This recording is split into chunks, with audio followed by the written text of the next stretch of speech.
Hello po guys, ngayon ay andito tayo sa Bay Rocks, Baybay Roa City, no? Para sama din sa ating pamilya para sa celebration ng Father's Day. Dahil Father's Day ngayon, June 15, no? 2025, no? At ito ay parati natin kinukunan ito, yung kiddie rides dito sa Bay Rocks, no? Dahil maraming tao dito paghapon, lalong-lalo na pag maganda yung tempo guys, no? Na kung saan yung cashier dito ng Bay Rocks ay ating anak.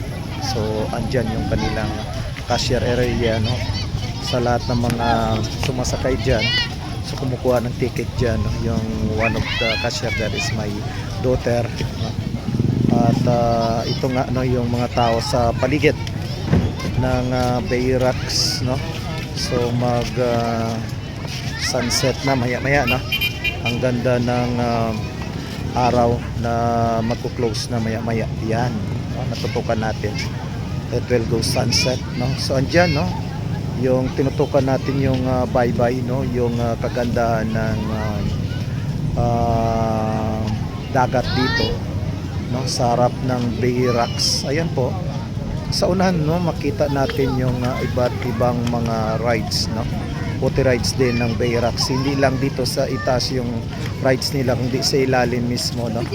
Yan po, at ito yung ibang gamit nila dito sa Bay Rocks. So yan po guys, no?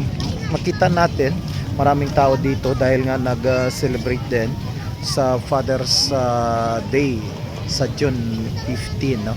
Kaya maraming tao, marami ding mga sakyan kanina, no, sa pagpark natin. Parang mahirap magpark dahil nga karamihan guys, no, pag mayroong okasyon dito sa Baybay, lalong-lalo na pag holidays, maraming tao dito dahil nga sa lugar na maganda pasyalan, no.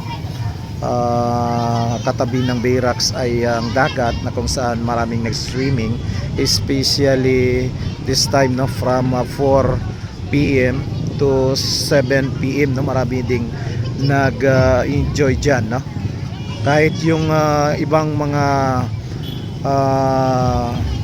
bisita, no, galing sa iba't ibang probinsya, Iloilo, Aklan, pumunta din dito dahil maganda yung baybay dito at napakalinis, no? So yan po guys, sa unahan makita natin ang dami ng tao. Mayroon dyan sa unahan yung ano natin, no, makita natin pero hindi pa masyado mataas, yung water dyan, no. Okay, yan, parang nakita natin maraming may sumasakay dito sa kiddie rides na yan. Ayan po guys, no. So yan po, marami talagang tao at sa tabok dyan guys, no, ng highway na yan ay maraming mapagkain ng mga street foods, no, na kung saan ito yung kinagiliwan ng mga tao dito sa People's Park, Baybay Roa City, dahil nga may kiddie rides at maraming pagkain street foods na pagpipilian. Actually dito sa Bay Rocks na mayroon ding dyang pagkain na piling pagkainan, no, yung Bay Rocks bites nila, no. Mayroong snacks din sila na siniserve sa mga gustong kakain. So yan po guys. So yun po guys, yung sinasabi natin yung fountain, no? Mababa pa lang, maya-maya pag gabi na makita natin diyan, mayroong ilaw yung fountain diyan, no? So mayroong iba't ibang kulay diyan sa fountain na yan, no? Ngayon ay hindi pa natin makikita talaga yung kagandahan dahil nga, no, very early pa naman to strengthen the power of the fireworks dyan, no.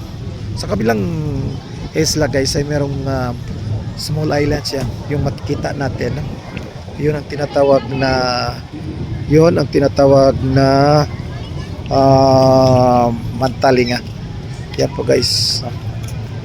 So dami talagang tao guys, no.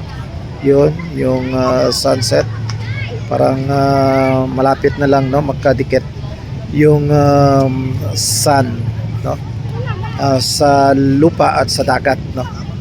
Yun po guys. So yun po ang kaganapan dito sa Bay Rocks, Baybay Roa City.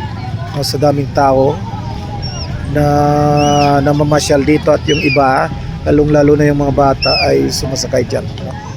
So yan po guys, ang update dito sa Bayrox, Bayros City, Capiz. Yan po guys, for the meantime, let us stop this, no? And